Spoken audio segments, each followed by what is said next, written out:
India അടക്കം 86 രാജ്യങ്ങൾക്കെതിരെ America ചുമത്തിയ പകര തീരുവ അല്പസമയത്തിനകം നിലവിൽ വരികയാണ്. ചില ചൈനീസ് ഉൽപ്പന്നങ്ങൾക്ക് 125% വരെയാണ് തീരുവ.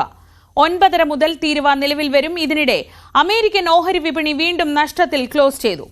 അമേരിക്കയിൽ നിന്ന് ഡോക്ടർ സജിമോൻ ആന്റണി ചേർന്നു. ഡോക്ടർ സജിമോൻ, അമേരിക്കയെ സംബന്ധിച്ച് ഒന്നുകിൽ പ്രശ്നങ്ങൾക്കുള്ള പരിഹാരം, അല്ലെങ്കിൽ അത് ഭാവിയിൽ ട്രംപിനുള്ള ഏറ്റവും വലിയ തിരിച്ചടി, അങ്ങനെ ഒരു ഘട്ടത്തിലാണ് നിൽക്കുന്നത്. ഈ പകര തീരുവ നിലവിൽ വരുന്നതിന് എങ്ങനെയാണ് അമേരിക്കൻ ജനത കാണുന്നത്?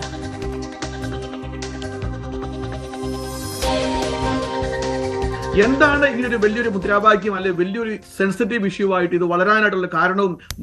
അമേരിക്കൻ വിപണി മാത്രമല്ല, ലോകമാകമാനമുള്ള ഓഹരി വിപണികൾ ഇപ്പൊ റാറ്റിലായിരിക്കുവാണ്. അത് നമ്മൾക്ക് കാണാൻ കഴിയും. അത് അമേരിക്കൻ എങ്ങനെ 5%, 10% അമേരിക്കൻ ഓഹരി വില ഓരോ ദിവസവും ഇടിച്ചിട്ടുണ്ടെങ്കിൽ അതുപോലെ തന്നെ ഇന്ത്യയിലും ആ പ്രതിഭാസം കാണാം, ചൈനയിലും കാണാം, യൂറോപ്യൻ മാർക്കറ്റിലും കാണാം, ഓസ്ട്രേലിയൻ മാർക്കറ്റിലും കാണാം എന്നുള്ള കാര്യവും നമുക്ക് പ്രത്യേകമായിട്ട് പറയേണ്ട കാര്യമാണ്. ഇവിടെയുള്ള ഒരു സംസാരം അല്ലെ ഒരു ടോക്ക് എന്ന് പറയുന്നത്, അമേരിക്ക എപ്പോഴും അമേരിക്കയെ മിസ്യൂസ് ചെയ്യുകയായിരുന്നു സഖ്യരാഷ്ട്രങ്ങളും. അതായത് അന്ന് അദ്ദേഹം വൈറ്റ് ഹൗസിന്റെ ലോണിൽ നടത്തിയ പ്രസംഗം ശ്രദ്ധിക്കുകയാണെങ്കിൽ നമുക്ക് ശ്രദ്ധിക്കാൻ പറ്റും, സുഹൃത്തുക്കളും ശത്രുക്കളും ഒരുപോലെ അമേരിക്കയെ യൂസ് ചെയ്ത ഒരു കാര്യമാണ് ഈ ടാരിഫ് എന്നാണ് പറയുന്നത്. കാരണം ഒരു പരിധി വരെ ശരിയാണ്. കാരണം അമേരിക്കയുടെ ആവറേജ് ടാരിഫ് 2.8% ആണ് എങ്കിൽ സഖ്യകക്ഷികൾ 20%, അതോടൊപ്പം ഇന്ത്യ പോലുള്ള രാജ്യങ്ങൾ 50 മുതൽ 75% വരെ ടാരിഫ് എടുക്കുന്ന അങ്ങനെ ഒരു ഡിസ്പാരിറ്റി ഉണ്ടായിരുന്നു. അതുകൊണ്ട് തന്നെ ഈ 3 ലെയറിൽ ഏപ്രിൽ 1 അല്ലെങ്കിൽ ഏപ്രിൽ 2 തൊട്ട് 3 ലെയറിൽ ഇത് പോകണം എന്നുള്ളതായിരുന്നു. ബേസ് ടാരിഫ് ഏപ്രിൽ 2 തുടങ്ങി. അതിനുശേഷം പ്രിഫറൻഷ്യൽ റേറ്റിൽ 10% എന്നുള്ള ടാരിഫ് ഉയർത്തി. ഇന്ന് മുതൽ 25%, അതിനു മുമ്പ് ഓട്ടോമൊബൈൽ സെഗ്മെന്റ് ചെയ്തിരുന്നു. ഇന്നു മുതൽ ഉള്ള ടാരിഫ് എന്ന് പറയുന്നത് 67%. ചൈന ഇങ്ങോട്ട് ടാരിഫ് ഉണ്ടായിരുന്നെങ്കിൽ 34, പിന്നെ 20, 54 കിടക്കുകയായിരുന്നു. അതിനുശേഷം റിട്ടാലിയേറ്റ് ടാരിഫ് എന്നുള്ള രീതിയിൽ ഇന്ന് രാത്രി മുതൽ 104% ടാരിഫ്, മീൻസ് 54-നോടൊപ്പം അഡീഷണൽ 50 കൊണ്ട് ചേർത്ത് 104-ലേക്ക് പോവുകയാണ്. അതോടൊപ്പം ഇന്ത്യക്കും ഉള്ളത്, ഇന്ത്യ ഇങ്ങോട്ടേക്കുള്ളത് 52% ആയിരുന്നെങ്കിൽ ഇന്ന് രാത്രി മുതൽ അത് 26-ലേക്ക് പോകുന്നു. ജപ്പാന് 46 ആയിരുന്നു അമേരിക്കയിലേക്ക് ഉണ്ടായിരുന്നത്, എങ്കിൽ അത് 24-ലേക്ക് പോകുന്നു. വിയറ്റ്നാം 90%, അത് 46%, അങ്ങനെയൊക്കെ പോകുന്നു. ഇതിനൊക്കെ ബേസ് റീസൺ എന്താണെന്ന് ചോദിച്ചു കഴിഞ്ഞാൽ, അമേരിക്കന്റെ ഫെഡറൽ ബഡ്ജറ്റിനകത്ത് 914 ബില്യൺ ഡെഫിസിറ്റ് ആണ് ഓരോ വർഷവും ഇപ്പോൾ ഉണ്ടായിക്കൊണ്ടിരിക്കുന്നത്, ഈ ഒരു ട്രേഡ് ഡെഫിസിറ്റ് കാരണം. അപ്പൊ അതിനെ അച്ചീവ് ചെയ്യുക എന്നുള്ളതാണ് ട്രംപിന്റെ ഒരു ഇക്കണോമിക് ഉന്നം എന്ന് പറയുന്നത്. വിദേശകാര്യ വിദഗ്ധൻ ഡോക്ടർ മോഹൻ വർഗീസ് നമ്മളോടൊപ്പം ലൈനിലുണ്ട്. ഡോക്ടർ മോഹൻ വർഗീസ്, 1/2 മണിക്കൂറിനകം നമ്മൾ ഏറെ നാളുകളായി ചർച്ച ചെയ്യുന്ന തീരുവ നിലവിൽ വരികയാണ്. ചൈന ആ വെല്ലുവിളികൾക്കൊക്കെ അപ്പുറത്തേക്ക് 104% തീരുവ ചൈനയ്ക്ക് വരുന്നു, നമുക്ക് 26% വരുന്നു. ഒരു പക്ഷേ വിപണികളിലൊക്കെ കാണുന്ന ഈ പ്രതിഫലനം ഇത് താൽക്കാലികമാണോ? താങ്കളെ പോലെ ഇങ്ങനെ ഇത്തരം കാര്യങ്ങൾ വിലയിരുത്തുമ്പോൾ എന്താണ് തോന്നുന്നത്? ഇതിന്റെ ഒരു ഇമ്മീഡിയറ്റ് റിഫ്ലക്ഷൻ എങ്ങനെയായിരിക്കും? വിപണികൾ പരിഭ്രാന്തിയിലാണ് എന്ന കാര്യത്തിൽ യാതൊരു സംശയവുമില്ല. പക്ഷേ ദീർഘകാല അടിസ്ഥാനത്തിൽ ഓരോ രാജ്യത്തിനും വ്യത്യസ്തമായ അനുഭവങ്ങളായിരിക്കും ഈ വ്യാപാര യുദ്ധം കൊണ്ടുണ്ടാവുക. നിലവിൽ ഏറ്റവും അധികം യുദ്ധകലുഷിതമായി നിൽക്കുന്നത് അമേരിക്കയുടെ തന്നെ ആഭ്യന്തര മാർക്കറ്റാണ്. അമേരിക്കയെ സംബന്ധിച്ചിടത്തോളം അമേരിക്കയ്ക്ക് താങ്ങാനാവുന്നതിനേക്കാൾ വലിയ ഭാരമാണ് അമേരിക്കയുടെ ഉപഭോക്താക്കളെ സംബന്ധിച്ചിടത്തോളം ഉണ്ടാകാൻ പോകുന്നത്. എങ്ങനെയാണ് അമേരിക്കയുടെ ഒരു വ്യവസ്ഥ, അമേരിക്കയുടെ ഒരു സോഷ്യൽ സിസ്റ്റം എങ്ങനെയാണ് ഈ ടാരിഫുകളോട് പ്രതികരിക്കുന്നത് എന്നത് വളരെ കൗതുകകരമായ ഒരു കാര്യമാണ്. അതിൽ നിന്ന് മാത്രമാണ് അമേരിക്ക ഒരു ജനാധിപത്യ രാജ്യമാണ്. അങ്ങനെ അമേരിക്കൻ ജനതയുടെ ഒരു പ്രതികരണ ശേഷി തീർച്ചയായും ട്രംപിനെ തിരുത്താൻ, അല്ലെങ്കിൽ സെനറ്റർമാർ വിചാരിച്ചാൽ ഒരു പരിധിവരെ ചില മാറ്റങ്ങൾ കൊണ്ടുവരാൻ സാധിക്കും. ഇപ്പോൾ നിലവിൽ ട്രംപിന്റെ ഒരു ഏകാധിപത്യ ഒരു മനോഭാവമാണ് കാണുന്നത്. സെനറ്റിലും ഹൗസ് ഓഫ് റെപ്രസെന്റേറ്റീവ്സിലും റിപ്പബ്ലിക്കൻ പാർട്ടിക്ക് വ്യക്തമായ ഭൂരിപക്ഷം ഉള്ളതുകൊണ്ട് അദ്ദേഹം അടിച്ചേൽപ്പിക്കുന്ന ടാരിഫുകൾ നിലവിൽ ഉണ്ടാകുമെന്നൊരു പ്രതീക്ഷയാണ്. കാരണം അതിനോടൊപ്പം തന്നെ പാർലമെന്റ് നിൽക്കും, പൂർണ്ണമായ സഹകരണം കിട്ടും, ജനങ്ങളൊപ്പമുണ്ട് എന്നൊരു ധാരണ. അത് മിഥ്യാധാരണയാണ് എന്ന് തെളിഞ്ഞു കഴിഞ്ഞാൽ ഒരുപക്ഷെ ട്രംപിന് ഇത് പുനഃപരിശോധിക്കേണ്ടി വരും. ഇപ്പോൾ ട്രംപ് ഉദ്ദേശിക്കുന്നത്, ഡൊണാൾഡ് ട്രംപിന്റെ ഒരു പദ്ധതി എന്ന് പറഞ്ഞാൽ കർശനമായ ടാരിഫ് വ്യവസ്ഥകൾ പറഞ്ഞു വയ്ക്കുക. ഇന്ന് ഏതാനും മണിക്കൂറുകൾക്കുള്ളിൽ, ഇപ്പോൾ അമേരിക്കയിൽ രാത്രിയാണ്, അമേരിക്കയിൽ നേരം വെളുത്താൽ ഉടൻ തന്നെ ഈ ടാരിഫുകൾ നിലവിൽ വരികയാണ്. ചൈനയ്ക്കെതിരെ 104% ടാരിഫ് നിലവിൽ വരികയാണ്. Chinese imports are going to be more expensive, much more expensive than earlier. അങ്ങനെ വന്നാൽ യഥാർത്ഥത്തിൽ ഏതാണ്ട് 1 ട്രില്യൺ ട്രേഡാണ് അങ്ങോട്ടും ഇങ്ങോട്ടും ഉള്ളത്. ഈ 1 ട്രില്യൺ ട്രേഡ് ഡെഫിസിറ്റ് ആകപ്പാടെ എല്ലാ രാജ്യങ്ങളുമായി അമേരിക്കയ്ക്കുണ്ട്. കൃത്യമായി പറഞ്ഞാൽ $914 ബില്യൺ വ്യാപാര കമ്പി അമേരിക്കയ്ക്കുണ്ട്. ഇത് ഒറ്റയടിക്ക് ബ്രിഡ്ജ് ചെയ്യാം എന്നാണ് ഡൊണാൾഡ് ട്രംപിന്റെ പ്രതീക്ഷയെങ്കിൽ ആ പ്രതീക്ഷ ഒരുപക്ഷെ അസ്ഥാനത്തായിരിക്കും. ചൈനയുമായുള്ള 295 ബില്യൺ ട്രേഡ് ഡെഫിസിറ്റ് കുറച്ചുകൊണ്ടുവരാനാണ് ട്രംപിന്റെ ആദ്യ ശ്രമം. ഒട്ടും വഴങ്ങുന്ന ഒരു നിലപാടല്ല ചൈന ഇതുവരെ പ്രഖ്യാപിച്ചിട്ടുള്ളത്. അതുകൊണ്ടാണ് ചൈന 34% ടാരിഫുമായി ചൈന തിരിച്ചടിക്കുന്നു. അതിനുള്ള പ്രതികാര നടപടി എന്ന നിലയിൽ നിലവിലുണ്ടായിരുന്ന ആദ്യം പ്രഖ്യാപിച്ച 20, പിന്നീട് പ്രഖ്യാപിച്ച ബ്ലാങ്കറ്റ് ടാരിഫ് 34%, അങ്ങനെ 54. അതോടൊപ്പം ഒരു പ്രതികാര നടപടി എന്ന നിലയിൽ അവസാനം 2 ദിവസം മുമ്പ് പ്രഖ്യാപിച്ച 50% കൂടെ ചേർത്ത് 104% തീരുവയാണ് അമേരിക്കയുടെ ഏറ്റവും വലിയ വ്യാപാര പങ്കാളിയായ ചൈനയുമായിട്ടുള്ളത്. ഇങ്ങനെ അധികം കാലം മുന്നോട്ട് പോകാനാവില്ല. അപ്പോൾ imports are going to be extremely hit. അമേരിക്കയിലേക്കുള്ള ഇറക്കുമതി ഒന്നുകിൽ ഭാഗികമായി നിലയ്ക്കും, അല്ലെങ്കിൽ അത് വളരെ എക്സ്പെൻസീവായി മാറും. ഇതിന്റെ എല്ലാം തിക്തഫലം അനുഭവിക്കേണ്ടത് അമേരിക്കൻ ജനത തന്നെയാണ്. അതുകൊണ്ട് ഉപഭോക്തൃ ഉൽപ്പന്നങ്ങൾ വളരെ എക്സ്പെൻസീവ് ആകുമ്പോൾ അമേരിക്കൻ ജനത തന്നെ തെരുവിലിറങ്ങും. ഓൾറെഡി അവർ തെരുവിലിറങ്ങിയത് നമ്മൾ കഴിഞ്ഞ ആഴ്ച കണ്ടതാണ്. അത് കൂടുതലും വ്യാപകമാകാനാണ് സാധ്യത. ഈ ലോക വിപണികളിൽ ശ്രീ മോഹൻ വർഗീസ്, ഒരു പക്ഷേ ട്രംപ് വിചാരിച്ചിടത്തേക്ക് ചൈന വരുന്നില്ല, അല്ലെങ്കിൽ അങ്ങനെ പ്രധാനപ്പെട്ട ചില രാജ്യങ്ങൾ വരുന്നില്ലെങ്കിലും വൈറ്റ് ഹൗസ് അവകാശപ്പെടുന്ന 70ഓളം രാജ്യങ്ങൾ ചർച്ചയ്ക്ക് തയ്യാറായിട്ടുണ്ട്. അതായത് വന്ന് കാല് പിടിച്ചാൽ ഞാൻ ഇളവ് ചെയ്ത് കൊടുക്കാൻ തയ്യാറാണ് എന്നൊരു മാടമ്പി സ്വഭാവം അതിൽ ട്രംപിനുണ്ട്. അത് ട്രംപ് ആവർത്തിച്ച് പറയുകയും ചെയ്യുന്നുണ്ട്. അപ്പോൾ അങ്ങനെ വന്നാൽ കുറച്ചൊക്കെ ട്രംപ് വിചാരിക്കുന്നിടത്ത് കാര്യങ്ങൾ എത്തില്ലേ? അതെ, പേടിപ്പിക്കാവുന്ന രാജ്യങ്ങളെ മാത്രമേ പേടിപ്പിക്കാനാവൂ. തീർച്ചയായും ആ വാക്ക് നന്നായി ആസ്വദിച്ചു. മാടമ്പിത്തരം എന്ന വാക്കാണ് അർത്ഥം. യഥാർത്ഥത്തിൽ ഒരു വലിയ മാടമ്പി സ്വഭാവം ട്രംപ് കാണിക്കുന്നു. നിങ്ങൾക്ക് ആവശ്യമുണ്ടെങ്കിൽ നിങ്ങൾ വേണമെങ്കിൽ ഞങ്ങളോട് ഒന്നായി ഉഭയകക്ഷി ചർച്ചകളിൽ ഏർപ്പെടാം. ഇതിന്റെ പേരാണ് ഡീൽ. അപ്പോൾ ട്രംപിന്റെ ഒരു ചിന്ത ഒരു നല്ല ലീഡർ, ഒരു നല്ല ഡീലർ കൂടി ആയിരിക്കണം. ഇത് ടിപ്പിക്കൽ കോർപ്പറേറ്റ് ബിസിനസ് മെന്റാലിറ്റിയാണ്. ആ ബിസിനസ് മോഡൽ ഒരുപക്ഷെ രാഷ്ട്രീയത്തിൽ ചെലവാകില്ല. ചൈനയോട് പറഞ്ഞാൽ അവർ ഇങ്ങോട്ട് വന്ന് നെഗോഷിയേറ്റ് ചെയ്യും എന്നാണ് ട്രംപ് വിചാരിക്കുന്നതെങ്കിൽ അത് സാധ്യമല്ല എന്ന് ചൈനീസ് പ്രസിഡന്റ് ഷീ ജിൻപിങ് പറഞ്ഞു കഴിഞ്ഞു. ഒരുപക്ഷെ ഭാരതത്തെ കയ്യിലെടുക്കാൻ കഴിഞ്ഞേക്കാം. കാരണം ഭാരതത്തിന് നേരെയുള്ള ടാരിഫ് താരതമ്യേന കുറവാണ്, 27%. ചൈനയ്ക്ക് 104 ഓർക്കണം, വിയറ്റ്നാമിന് 46% ഓർക്കണം. മറ്റ് സൗത്ത് ഏഷ്യൻ രാജ്യങ്ങൾക്കെല്ലാം വമ്പൻ ടാരിഫുകളാണ്. അതുകൊണ്ട് ഇന്ത്യയുടെ കോമ്പറ്റീറ്റേഴ്സായ മറ്റ് രാജ്യങ്ങൾക്ക് ടാരിഫ് താരതമ്യേന കൂടുതലായതുകൊണ്ട് Bharatam India is waiting in the wings. അതായത് ഒരുപക്ഷെ സെപ്റ്റംബർ ഒക്ടോബറോടുകൂടി ഒരു സമഗ്ര ഉഭയകക്ഷി കരാർ, കോംപ്രഹെൻസീവ് ട്രേഡ് അഗ്രിമെന്റ് അമേരിക്കയുമായി ഏർപ്പെടാം. അപ്പോൾ ഏതാനും കൺസെഷൻസ് ലഭിക്കും. അങ്ങനെ ഇന്ത്യയിൽ നിന്നും ഏറെ കയറ്റുമതി അമേരിക്കയിലേക്ക് ഉണ്ടാകും. അപ്പോൾ താൽക്കാലികമായുള്ള തിരിച്ചടിയെ മറികടക്കാനാവും എന്ന ശുഭാപ്തി വിശ്വാസം ഇന്ത്യയിലെ ചില രാഷ്ട്രീയ കേന്ദ്രങ്ങളിലുണ്ട്. പക്ഷെ അത് ട്രംപ് എങ്ങനെയാണ് അതിനോട് പ്രതികരിക്കുന്നത്? ഉഭയകക്ഷി ചർച്ചകളിലും കടുംപിടുത്തം ട്രംപ് തുടരുകയാണെങ്കിൽ ഈ പറയുന്ന മെച്ചമൊന്നും ഉണ്ടാവില്ല. ആഗോള സാമ്പത്തിക മാന്ദ്യത്തിലേക്കാണ് ലോകം പതിക്കുന്നത് എങ്കിൽ അതിന്റെ അനുരണങ്ങൾ അമേരിക്കയിൽ മാത്രമല്ല, യൂറോപ്യൻ യൂണിയനിൽ മാത്രമല്ല, ചൈനയിൽ ജപ്പാനിലുമല്ല, ഇന്ത്യയിലും അനുഭവിക്കാൻ സാധ്യതയുണ്ട്. പക്ഷെ ഒരു രജതരേഖ എന്ന് പറയുന്നത് 2008-09 സാമ്പത്തിക മാന്ദ്യത്തിൽ ഇന്ത്യൻ ഇക്കോണമി പിടിച്ചു നിന്നു. അത് മാത്രമല്ല, ഇന്ത്യ ഏറ്റവും അധികം വളർച്ചാ നിരക്ക് കൈവരിച്ചതും 8.7% വളർച്ചാ നിരക്ക് രേഖപ്പെടുത്തിയതും 2008-09 വർഷമാണെന്ന് ഓർക്കണം. അതുകൊണ്ട് ലോകം തകരുമ്പോൾ ഇന്ത്യയുടെ റെസിലിയൻസ് അല്ലെങ്കിൽ പ്രതിരോധ മനോഭാവം, പൊതുമേഖല ഉൾപ്പെടെയുള്ള സ്ഥാപനങ്ങളുടെ ഒരു നിലനിൽപ്പ്, ഇതെല്ലാം കൂട്ടി നോക്കുമ്പോൾ ഇന്ത്യക്ക് പ്രതിരോധ ശേഷി കൂടുതലാണ്.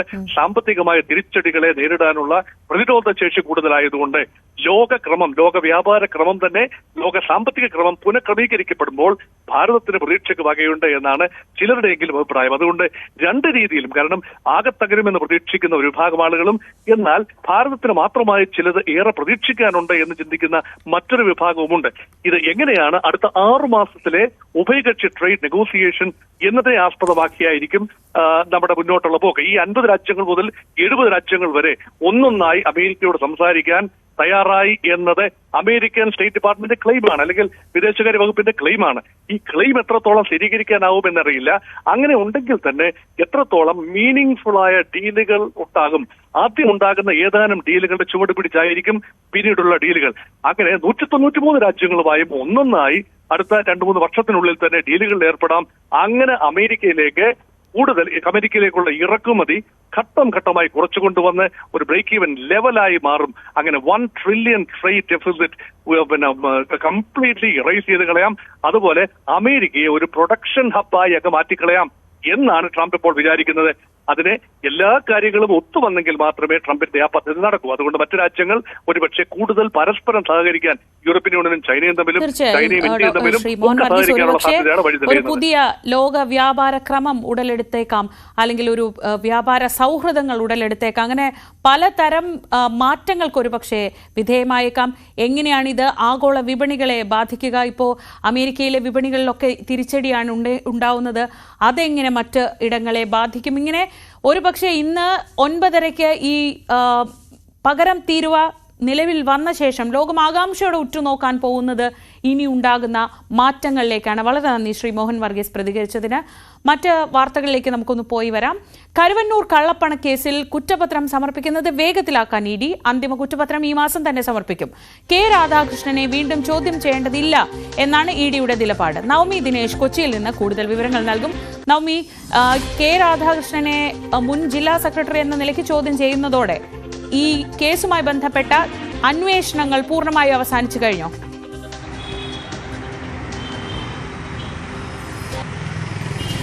ശ്രീജ, ഇന്നലെ 8 മണിക്കൂറായിരുന്നു കെ രാധാകൃഷ്ണനെ കൊച്ചിയിലെ എൻഫോഴ്സ്മെന്റ് ഓഫീസിൽ വെച്ച് ചോദ്യം ചെയ്തത്. എന്തായാലും ഇന്നലെ ആ ചോദ്യം ചെയ്യലിൽ കെ രാധാകൃഷ്ണന് ഈ ഒരു തട്ടിപ്പുമായി ബന്ധമില്ല എന്ന് തന്നെയാണ് ഇഡി ഉറച്ചു വിശ്വസിക്കുന്നത്. അതിന് ഈ കെ രാധാകൃഷ്ണന്റെ മൊഴി പൂർണ്ണമായും വിശ്വാസത്തിലെടുത്തിട്ടുണ്ട്. കൃത്യമായിട്ടുള്ള തെളിവുകൾ ഹാജരാക്കാനും കെ രാധാകൃഷ്ണന് കഴിഞ്ഞു എന്നാണ് ഇഡി വൃത്തങ്ങളിൽ നിന്ന് മനസ്സിലാകുന്നത്. അങ്ങനെയാണെങ്കിൽ ഇനിയും കെ രാധാകൃഷ്ണനെ ചോദ്യം ചെയ്യേണ്ടതില്ല, ഇനിയും ചോദ്യം ചെയ്യാൻ വിളിപ്പിക്കേണ്ടതില്ല എന്ന തീരുമാനത്തിൽ തന്നെയാണ് ഇഡി എത്തി നിൽക്കുന്നത്. അതോടൊപ്പം തന്നെ കരുവന്നൂർ ബാങ്കിൽ CPM ജില്ലാ കമ്മിറ്റിയുടെ പേരിൽ അക്കൗണ്ട് ഇല്ല എന്നും രാധാകൃഷ്ണൻ ചോദ്യം ചെയ്യലിൽ ഇഡിയോട് വ്യക്തമാക്കുകയും ചെയ്തിരുന്നു. എന്തായാലും ചോദ്യങ്ങൾക്കെല്ലാം കൃത്യമായി കെ രാധാകൃഷ്ണന് മറുപടി പറയാൻ കഴിഞ്ഞു എന്നാണ് ഇഡി വൃത്തങ്ങളും വ്യക്തമാക്കുന്നത്. അങ്ങനെയാണെങ്കിൽ അന്തിമ കുറ്റപത്രം ഈ മാസം അവസാനത്തോടുകൂടി തന്നെ നൽകും. ആദ്യത്തെ കുറ്റപത്രം നൽകിയിരുന്നു. ഇനി അവസാനത്തെ കുറ്റപത്രം നൽകുമ്പോൾ കൂടുതൽ CPM നേതാക്കൾ ഇതിൽ പ്രതികളാകുമെന്നാണ് മനസ്സിലാകുന്നത്. ഉന്നത നേതാക്കൾ ഇതിലെ പ്രതികളാകും എന്നാണ് ഇഡി വൃത്തങ്ങൾ നിന്നും ലഭ്യമാകുന്നത്. എന്തായാലും ആരൊക്കെ ആയിരിക്കും ആ കുറ്റപത്രത്തിൽ പറയുന്ന പ്രതികൾ എന്നറിയുന്നതിന് വേണ്ടി ഇനിയിപ്പോൾ അതിന് ഉള്ള കാത്തിരിപ്പാണ്. എന്തായാലും ഉന്നത നേതാക്കൾ, പാർട്ടിയിലെ CPMലെ തന്നെ ഉന്നതരായിട്ടുള്ള നേതാക്കൾ ഇതിൽ പ്രതികളാകുമെന്നാണ് ഇഡിയിൽ നിന്നും വ്യക്തമാക്കുന്നത്. ഇതിനു മുൻപ് തന്നെ AC മൊയ്തീനും MK കണ്ണനും MM വർഗീസിനെയും ഒക്കെ പല ഘട്ടങ്ങളിലായി ഇഡി ചോദ്യം ചെയ്തിരുന്നു. സ്ഥാപനങ്ങളും വ്യക്തികളും അടക്കം 56 പേരായിരുന്നു ആദ്യ കുറ്റപത്രത്തിലെ പ്രതികൾ. എന്തായാലും CPMൻ്റെതടക്കം 128 കോടിയുടെ സ്വത്തുക്കളായിരുന്നു ഇഡി മരവിപ്പിച്ചത്. ഈ കരുവന്നൂർ ബാങ്ക് തട്ടിപ്പുമായി ബന്ധപ്പെട്ട് CPMന് കൃത്യമായിട്ടുള്ള പങ്കുണ്ടെന്ന് തന്നെയാണ് ഇഡിയുടെ ഇതുവരെയുള്ള കണ്ടെത്തൽ. ഇനി എന്തായാലും അന്തിമ കുറ്റപത്രം സമർപ്പിക്കുമ്പോൾ ഏതൊക്കെ നേതാക്കളായിരിക്കും അല്ലെങ്കിൽ ഏതൊക്കെ പ്രമുഖരായിരിക്കും ഇതിൽ പ്രതികളാകുക എന്നതാണ് ഇനി നോക്കിക്കാണേണ്ടത്. എന്തായാലും കെ രാധാകൃഷ്ണന് ആശ്വാസമാണ്. ഇനി ചോദ്യം ചെയ്യാൻ വിളിപ്പിക്കേണ്ടതില്ല. ഈ തട്ടിപ്പുമായി ബന്ധപ്പെട്ട് കെ രാധാകൃഷ്ണന് പങ്കില്ല എന്നാണ് ഇഡി വ്യക്തമാക്കുന്നത്. ശരി, നവമിയാണ് വിവരങ്ങൾ നൽകിയത് കൊച്ചിയിൽ. കോടതി ഫീസ് വർധനയ്ക്കെതിരെ ഹൈക്കോടതി അഭിഭാഷകർ ഇന്ന് കോടതി ബഹിഷ്കരിക്കും. ഹൈക്കോടതി അഡ്വക്കേറ്റ്സ് അസോസിയേഷന്റെ നേതൃത്വത്തിലാണ് കോടതി ബഹിഷ്കരണം. കോടതി ചിലവുകൾ ക്രമാതീതമായി വർദ്ധിപ്പിച്ചതിനെതിരെ സംസ്ഥാനത്തെ വിവിധ ബാർ അസോസിയേഷനുകളും ഇന്ന് കോടതി ബഹിഷ്കരിക്കുന്നുണ്ട്. ലോകത്തിലെ ഏറ്റവും വലിയ കണ്ടെയ്നർ വാഹക കപ്പലുകളിലൊന്നായ MSC തുർക്കിയയുടെ ബർത്തിങ് ഇന്ന് വിഴിഞ്ഞത്ത് നടക്കും. മെഡിറ്ററേനിയൻ ഷിപ്പിംഗ് കമ്പനിയുടെ ഉടമസ്ഥതയിലുള്ളതാണ് കപ്പൽ. അതിനിടെ വിഴിഞ്ഞം തുറമുഖത്തിന്റെ വയബിലിറ്റി ഗ്യാപ് ഫണ്ട് സ്വീകരിക്കുന്നതിനുള്ള കരാർ ഇന്ന് ഒപ്പുവയ്ക്കും. 2 കരാറുകളാണ് പ്രധാനമായും ഒപ്പിടുന്നത്. VV വിനോദ് വിവരങ്ങളുമായി. വിനോദ്, വിഴിഞ്ഞത്തിന്റെ ഏറ്റവും വലിയ പ്രത്യേകത തന്നെ ഇത്തരം വലിയ ഷിപ്പുകൾക്ക് അടുക്കാനുള്ള സൗകര്യമാണ്. അങ്ങനെ നോക്കുമ്പോൾ ഇന്നത്തെ ഈ തുർക്കിയെ എത്തുന്നത് എത്രത്തോളം വലിയ ആഘോഷമാക്കുന്നുണ്ട് വിഴിഞ്ഞം? ഒപ്പം VGF കരാർ ഇന്ന് തന്നെ ഒപ്പിടുന്നു എന്ന പ്രത്യേകത കൂടിയുണ്ട്.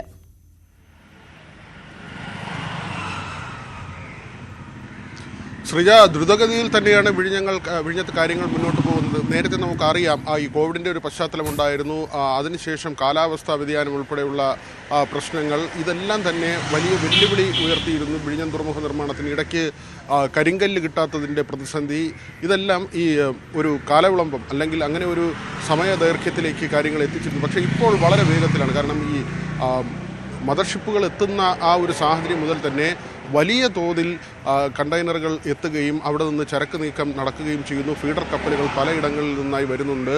അങ്ങനെ വലിയ അനന്തമായ ഒരു സാധ്യത വിഴിഞ്ഞത്തിന്, കേരളത്തിന്, രാജ്യത്തിന് തന്നെ തുറന്നിട്ടുകൊണ്ടാണ് തുറമുഖത്തിൻ്റെ പ്രവർത്തനം മുന്നോട്ട് പോകുന്നത്. അവിടെ മറ്റൊരു ചുവട് കൂടി വെക്കുകയാണ്. ഇന്ന് പ്രധാനപ്പെട്ട രണ്ട് കാര്യങ്ങളാണ്. ഒന്ന് VGF-മായി ബന്ധപ്പെട്ട കാര്യമാണ്. അത് കേന്ദ്ര സർക്കാരിൽ നിന്ന് സഹായം ലഭിക്കുന്ന തുകയാണ്. അത് അദാനി ഗ്രൂപ്പും കേന്ദ്ര സർക്കാരിൻ്റെ പ്രതിനിധികളും ബാങ്ക് കൺസോർഷ്യം ഈ 3 കൂട്ടരും ചേർന്നുള്ള ഒരു കരാറാണ് ഒപ്പുവെക്കുന്നത് ഈ തുക നൽകുന്നതുമായി ബന്ധപ്പെട്ട കാര്യം. മറ്റൊന്ന് കേന്ദ്ര സർക്കാരും സംസ്ഥാന സർക്കാരും തമ്മിലുള്ളൊരു കരാറാണ്. 20% തുക കേന്ദ്രവുമായി പങ്കുവെക്കുന്നതുമായി ബന്ധപ്പെട്ട രണ്ടാമത്തെ കരാറാണ്. 2028 ഈ തുറമുഖ നിർമ്മാണത്തിൻ്റെ എല്ലാ ഘട്ടങ്ങളും പൂർത്തിയാക്കി പൂർണ്ണതോതിൽ പ്രവർത്തന സജ്ജമാകുമെന്ന് കരുതിയതാണ്. പക്ഷേ നേരത്തെ സൂചിപ്പിച്ചതുപോലുള്ള പ്രതിസന്ധികൾ ഉണ്ടായതുകൊണ്ടാണ് 2034 എന്ന ഒരു നിലയിലേക്ക് പോകുന്നത്. 2028 മുതൽ സംസ്ഥാനത്തിന് പ്രവർത്തനത്തിൽ നിന്നുള്ള ലാഭവിഹിതം അല്ലെങ്കിൽ ആ വരുമാനം കിട്ടിത്തുടങ്ങേണ്ടതായിരുന്നു. പക്ഷേ അതിൽ ചില തർക്കങ്ങൾ, ഇത് നീണ്ടു പോകുന്നതിലെ അതുമായി ബന്ധപ്പെട്ടുള്ള ചില തർക്കങ്ങളുണ്ടായിരുന്നു. ആ പ്രശ്നവും നേരത്തെ തന്നെ പരിഹരിച്ചു. ഇതിലെ ഈ കാലതാമസം ബന്ധപ്പെട്ട കാര്യങ്ങൾ സർക്കാർ സാധൂകരിക്കുകയും ഈ വരുമാനം പങ്കുവയ്ക്കുന്നത് അദാനി ഗ്രൂപ്പ് സംസ്ഥാനത്തിന് നൽകുന്ന തുക 2034 മുതൽ 28 തുക നൽകി തുടങ്ങിയതെങ്കിൽ ആദ്യഘട്ടത്തിൻ്റെ പ്രവർത്തനവും അതിൽ നിന്നുള്ള വരുമാനത്തിൻ്റെ ഭാഗവുമായിരിക്കും നൽകുന്നത്. 34 ഇത് മാറുമ്പോൾ ഈ 4 ഘട്ടത്തിൻ്റെയും വരുമാനം, അതായത് പൂർണ്ണമായും തുറമുഖം പ്രവർത്തന സജ്ജമാകുന്നതിൻ്റെ ആകെ തുക വരുമാനമായി സംസ്ഥാനത്തിന് കിട്ടുന്ന സാഹചര്യമുണ്ടാകും. ഇതിൽ ഏതാണ്ട് 10,000 കോടിയാണ് കേന്ദ്രത്തിന് നൽകേണ്ടത്. അതുമായി ബന്ധപ്പെട്ട ഒരു കരാറിലാണ് ഇന്ന് ഒപ്പുവെക്കുന്നത്. അതുപോലെ തന്നെയാണ് തുർക്കിയെ ഇന്ന് വരുന്നത്. നേരത്തെ തന്നെ വലിയ മദർഷിപ്പുകൾ ഇവിടേക്ക് വന്നു പോകുന്ന സാഹചര്യമുണ്ടായിരുന്നു. ലോകത്ത് തന്നെ MSCയുടെ ഏറ്റവും വലിയ കപ്പലുകളിലൊന്നാണ് ഇന്ന് വിഴിഞ്ഞത്ത് ബർത്തിലേക്ക് അടുക്കുന്നത്. ശരി, വിനോദാണ് വിവരങ്ങൾ നൽകിയത് തിരുവനന്തപുരത്ത് നിന്ന്. സസ്പെൻഷനിലുള്ള N പ്രശാന്ത് IAS-ന്റെ പരാതികൾ നേരിട്ട് കേൾക്കാൻ മുഖ്യമന്ത്രിയുടെ നിർദ്ദേശം. ചീഫ് സെക്രട്ടറി നേരിട്ട് ഹിയറിംഗ് നടത്തും. അടുത്തയാഴ്ച നേരിട്ട് ഹാജരാകാനാണ് നോട്ടീസ്. വിനോദ് തന്നെയാണ് വിശദാംശങ്ങൾ നൽകുന്നത്. വിനോദ്, പ്രശാന്തിനെ സംബന്ധിച്ച് ഈ തീരുമാനം എങ്ങനെയാണ്? നേരത്തെ തന്റെ പരാതികൾ കേൾക്കുന്നില്ല അല്ലെങ്കിൽ കൃത്യമായ മറുപടി കിട്ടുന്നില്ല എന്നതായിരുന്നല്ലോ പ്രശാന്തിന്റെ പ്രധാനപ്പെട്ട പരാതികളിലൊന്ന്. ഏത് സാഹചര്യത്തിലാണ് മുഖ്യമന്ത്രി തന്നെ ഈ വിഷയത്തിൽ നേരിട്ട് ഇടപെടുന്നത്?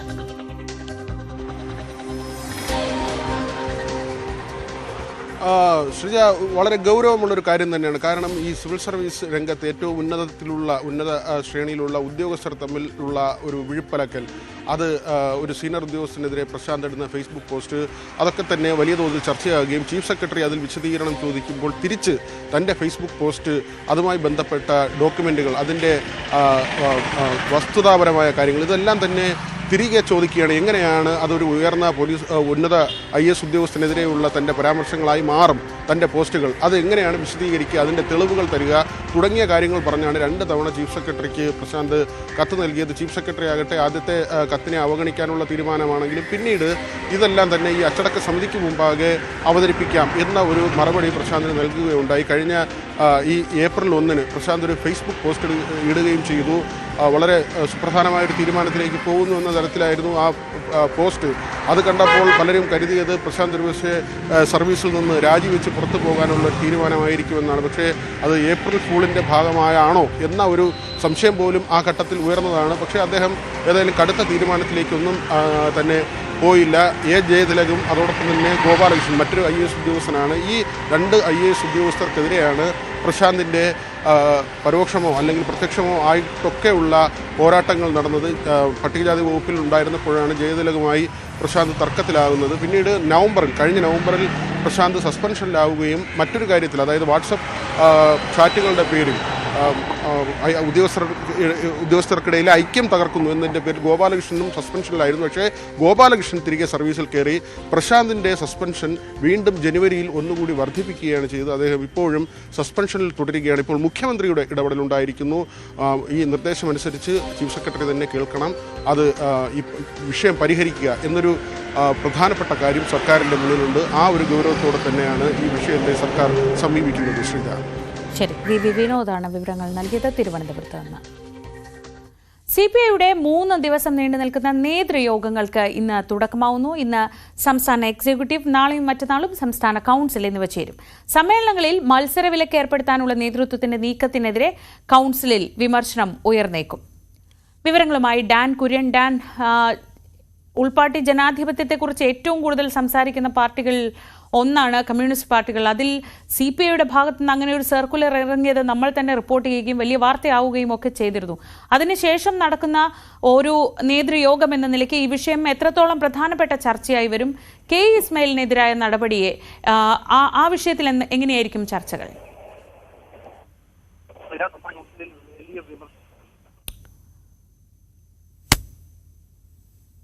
ഡാൻ, മടങ്ങിയെത്താം. ശബ്ദത്തിൽ ചെറിയ പ്രശ്നമുണ്ട്.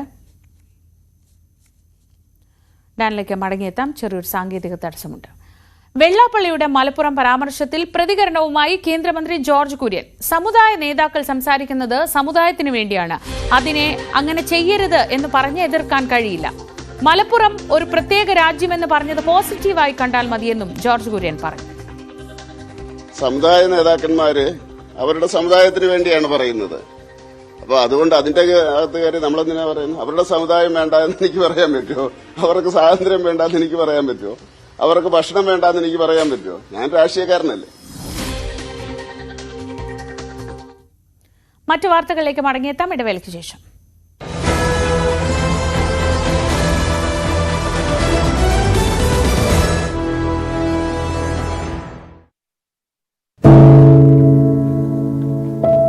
പെരുകുന്ന കുറ്റകൃത്യങ്ങളുടെ വാർത്തകൾ എല്ലാ ദിവസവും വായിച്ച് തളരുന്ന കാലമാണ് മാധ്യമപ്രവർത്തക എന്ന രീതിയിൽ ഇപ്പോൾ. അതിൽ മിക്കതിലും കാരണം ലഹരിയാണെന്നും പ്രതികളാകുന്നതും ഇരകളാകുന്നതും പുതിയ തലമുറയിലെ കുട്ടികളാണെന്ന് കൂടി പറയേണ്ടി വരുമ്പോൾ രക്ഷാകർത്താവെന്ന നിലയിൽ സമാധാനം പോലും കെട്ടുപോകുന്ന സമയമാണ്. ആരെയാണ് തിരുത്തുക? ആരെയാണ് നന്നാക്കുക? ഈ പുതിയ തലമുറയാണോ അതോ അവർക്ക് മാതൃകയാണ്?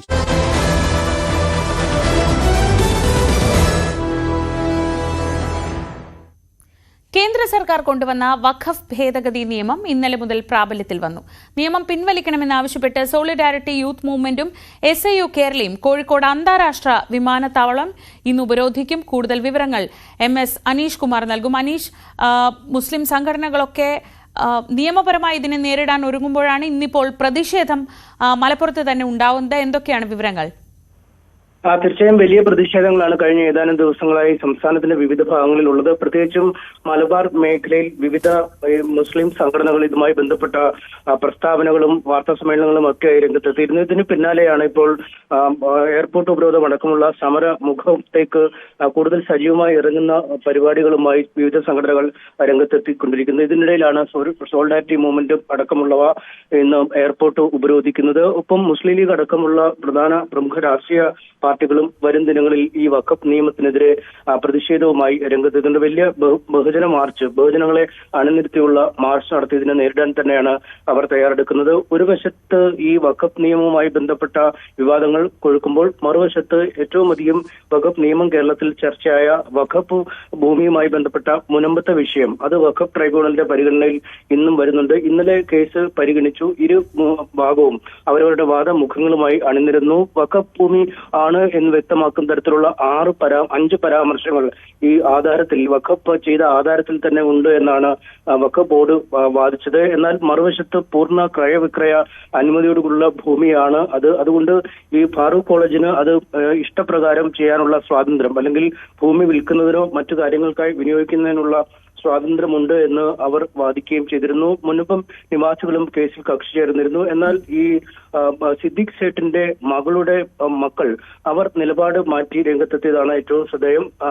ഈ ഭൂമി വഖഫ് ഭൂമി അല്ല എന്നൊരു നിലപാടാണ് ഇന്നലെ അവർ ട്രൈബ്യൂണലിൽ സ്വീകരിച്ചത്. നേരത്തെ 2008 മറ്റുമൊക്കെ ഈ സമാനമായ വ്യവഹാരങ്ങൾ എത്തിയപ്പോൾ അത് വഖഫ് ഭൂമി ആണ് എന്ന നിലപാടാണ് അന്ന് അവർ സ്വീകരിച്ചത്. ഒരുപക്ഷെ ഈ മാറിയ സാഹചര്യത്തിലെ പുതിയ നിലപാടുകൾ ഒരുപക്ഷെ ആ കേസിന് കൂടുതൽ, അല്ലെങ്കിൽ മുൻപ് നിവാസികൾക്ക് കൂടുതൽ ഗുണം ചെയ്യുമെന്ന ഒരു പ്രതീക്ഷയാണ് ഉള്ളത്. ശരി, അനീഷ് കുമാറാണ് വിവരങ്ങൾ നൽകിയത്. ഇന്ന് അന്താരാഷ്ട്ര വിമാനത്താവളത്തിലേക്കാണ് പ്രതിഷേധ പരിപാടികൾ ആഹ്വാനം ചെയ്തിരിക്കുന്നത്. വഖഫ് ബില്ലിൽ പാവപ്പെട്ട മുസ്ലിങ്ങളുടെ അടക്കം പിന്തുണയുണ്ടെന്ന് കേന്ദ്രമന്ത്രി ജോർജ് കുര്യൻ. പ്രതിപക്ഷം ഉദ്ദേശിച്ച പോലെ എതിരഭിപ്രായമുണ്ടായില്ല. രാഷ്ട്രീയ പാർട്ടികൾക്കുള്ളത് അവരുടെ അഭിപ്രായം മാത്രമാണെന്നും ജോർജ് കുര്യൻ പറഞ്ഞു. പിന്തുണയാണ് ഞാൻ കാണുന്നത്. ഞാൻ ഈ മിനിഞ്ഞാന്ന് കാശ്മീരിൽ പോയിരുന്നു കുറച്ച് ദിവസത്തേക്ക്. അവിടെ ചെന്നപ്പോഴും അവിടുത്തെ മുസ്ലിം സമുദായത്തിൽപ്പെട്ടവരെ പിന്തുണയ്ക്കുകയാണ് ചെയ്തത്. മാത്രമല്ല പാവപ്പെട്ട മുസ്ലിംസ് ഈ ബില്ലിന് അനുകൂലമായിരുന്നു. അതുകൊണ്ടാണ് പല രാഷ്ട്രീയ പാർട്ടികളും ഈ NDAയിൽ ഇല്ലാത്ത രാഷ്ട്രീയ പാർട്ടികളും അതിനെ പിന്തുണച്ചത്, അല്ലെങ്കിൽ അവര് വിട്ടുനിന്നത്. മാസപ്പടി കേസിൽ SFIOയുടെ തുടർ നടപടികൾ തടയണമെന്ന CMRLന്റെ ഹർജി ഡൽഹി ഹൈക്കോടതി ഇന്ന് പരിഗണിക്കും. ഹൈക്കോടതിയുടെ അനുമതി ഇല്ലാതെ വിചാരണ തുടങ്ങരുതെന്നും SFIO അന്തിമ അന്വേഷണ റിപ്പോർട്ട് നൽകിയോ എന്നും വ്യക്തമാക്കാൻ കേന്ദ്രത്തോട് നിർദ്ദേശിക്കണമെന്നുമാണ് ഹർജിയിൽ ആവശ്യം. SFIO അന്വേഷണത്തിനെതിരെ CMRL നേരത്തെ നൽകിയ ഹർജിയിലും ഇന്ന് വാദം കേൾക്കും. ഉച്ചയ്ക്ക് 2:30-ക്കാണ് വാദം കേൾക്കുക. ഹർജികളിൽ SFIOയ്ക്കും കേന്ദ്ര കമ്പനികാര്യ മന്ത്രാലയത്തിനും കോടതി നോട്ടീസ് അയക്കുകയും മറുപടി സമർപ്പിക്കാൻ ആവശ്യപ്പെടുകയും ചെയ്തിരുന്നു. മുതിർന്ന അഭിഭാഷകൻ കപിൽ സിബലാണ് CMRLനായി ഹാജരാവുക. കേരളത്തിലെ പാരാമെഡിക്കൽ തസ്തികകളിലേക്കുള്ള PSC പരീക്ഷ എഴുതാൻ വിചിത്രമായ നിബന്ധനകളാണ് ആരോഗ്യവകുപ്പ് മുന്നോട്ട് വയ്ക്കുന്നത്. യോഗ്യതയ്ക്കൊപ്പം സർക്കാർ ആശുപത്രികളിൽ 2 വർഷം പ്രവൃത്തി പരിചയം ഉണ്ടെങ്കിൽ മാത്രമേ പരീക്ഷ എഴുതാൻ കഴിയുകയുള്ളൂ. സ്വകാര്യ ആശുപത്രികളിലെ പ്രവൃത്തി പരിചയം കണക്കിലെടുക്കാനാവില്ല എന്നാണ് അധികൃതർ എടുക്കുന്ന നിലപാട്. കേരളത്തിലെ സർക്കാർ ആശുപത്രികളിൽ ഡയാലിസിസ് കാത്തലാബ് ടെക്നീഷ്യൻ തസ്തികകളിലേക്ക് PSC സ്ഥിര നിയമനങ്ങൾ ആരംഭിച്ചത് 4 വർഷങ്ങൾക്ക് മുൻപാണ്. പരീക്ഷ എഴുതാനുള്ള മാനദണ്ഡങ്ങൾ ഇവയാണ്. +2 ബയോളജി സയൻസ് വിഷയത്തിൽ പാസ്സായിരിക്കണം. അംഗീകൃത കോളേജുകളിൽ നിന്നുള്ള പാരാമെഡിക്കൽ ഡിഗ്രി അല്ലെങ്കിൽ ഡിപ്ലോമ പൂർത്തീകരിച്ചിരിക്കണം. സംസ്ഥാന പാരാമെഡിക്കൽ കൗൺസിലിന്റെ രജിസ്ട്രേഷൻ. ഇതിനു പുറമെ സർക്കാർ ആശുപത്രിയിൽ നിന്നും 2 വർഷത്തെ പ്രവൃത്തി പരിചയം കൂടി വേണം. പക്ഷേ സർക്കാർ മേഖലയിലെ പ്രവൃത്തി പരിചയം എന്നത് കേരളത്തിലെ സാഹചര്യത്തിൽ അത്ര എളുപ്പമല്ല. 12 മെഡിക്കൽ കോളേജുകളിലും 17 ജില്ലാ ആശുപത്രികളിലുമായി കാത്തലാബ് ഡയാലിസിസ് സൗകര്യമുള്ള ചുരുക്കം ആശുപത്രികൾ മാത്രമാണുള്ളത്. അതിൽ തന്നെ താൽക്കാലിക തസ്തികയിൽ നിലവിൽ ജോലി ചെയ്യുന്നവരുണ്ട്. അതേസമയം diploma in cardiovascular technology, dialysis technology കോഴ്സുകളിൽ 1 വർഷം മാത്രം പഠിച്ചിറങ്ങുന്നത് 250-ലധികം വിദ്യാർത്ഥികളുമാണ്. അതിനാൽ തന്നെ വളരെ ചുരുക്കം പേർക്ക് മാത്രമാണ് കേരളത്തിൽ സർക്കാർ ആശുപത്രികളിലെ പ്രവൃത്തി പരിചയത്തിന് അവസരം ലഭിക്കുക. അന്താരാഷ്ട്ര നിലവാരത്തിലുള്ള കേരളത്തിലെയും ഇന്ത്യയിലെയും മികച്ച സ്വകാര്യ ആശുപത്രികളിലെ പ്രവൃത്തി പരിചയമുള്ളവർക്ക് അവസരമില്ല. കേരളത്തിൽ DME നടത്തുന്ന DCVT അഥവാ diploma in cardiovascular technology course പഠിച്ച വിദ്യാർത്ഥികൾക്ക് കേരള PSC എക്സാം എഴുതാൻ സാധിക്കുന്നില്ല. കാത്തലാബ് ടെക്നീഷ്യൻ പോസ്റ്റിലേക്ക് അവർക്ക് 2 വർഷത്തെ ഗവൺമെന്റ് എക്സ്പീരിയൻസ് നിർബന്ധമാക്കിയത് മൂലമാണ് എക്സാം എഴുതാൻ സാധിക്കാതെ വരുന്നത്. എന്തെന്നാൽ മറ്റ് പാരാമെഡിക്കൽ നഴ്സിംഗ് ഉൾപ്പെടെയുള്ള പാരാമെഡിക്കൽ കോഴ്സുകൾക്ക് ഈ പറയുന്ന എക്സ്പീരിയൻസ് ബാധകമല്ലാത്ത സാഹചര്യത്തിൽ ഈ പറയുന്ന കാത്തലാബ് ടെക്നീഷ്യൻ എക്സാം 2 വർഷത്തെ ഗവൺമെന്റ് സ്ഥാപനങ്ങളിലെ പ്രവൃത്തി പരിചയം എന്നത് ഒഴിവാക്കി ആയിരക്കണക്കിന് ഉദ്യോഗാർത്ഥികളുടെ ആശങ്കയ്ക്ക് വിരാമമിടണം. അത് അത്യാവശ്യമാണ്. വർഷങ്ങളായി സർക്കാർ ആശുപത്രികളിൽ താൽക്കാലിക ജോലി ചെയ്യുന്നവർക്ക് മാത്രം അവസരം നൽകി ഇവരെ സംരക്ഷിക്കാനാണ് ഇത്തരം നിബന്ധന വെച്ചിരിക്കുന്നതെന്നാണ് പ്രധാന വിമർശനം. ഇതുകൊണ്ട് 100 കണക്കിന് വിദ്യാർത്ഥികൾക്കാണ് അവസരം നഷ്ടമാവുന്നത്. കേരള പാരാമെഡിക്കൽ കൗൺസിലിന്റെ രജിസ്ട്രേഷനും അംഗീകൃത സർട്ടിഫിക്കറ്റ് അടക്കമുള്ള ഉദ്യോഗാർത്ഥികളാണ് ഇങ്ങനെ വിവേചനം നേരിടുന്നത്. സാരംഗ് സുധാകരൻ, ന്യൂസ് 18, തിരുവനന്തപുരം. ഒരിടവേള കൂടി.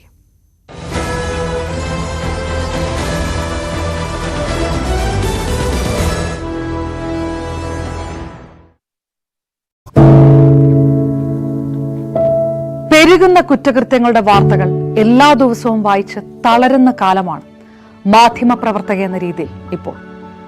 അതിൽ മിക്കതിലും കാരണം ലഹരിയാണെന്നും പ്രതികളാകുന്നതും ഇരകളാകുന്നതും പുതിയ തലമുറയിലെ കുട്ടികളാണെന്ന് കൂടി പറയേണ്ടി വരുമ്പോൾ രക്ഷാകർത്താവെന്ന നിലയിൽ സമാധാനം പോലും കെട്ടുപോകുന്ന സമയമാണ്. ആരെയാണ് തിരുത്തുക? ആരെയാണ് നന്നാക്കുക?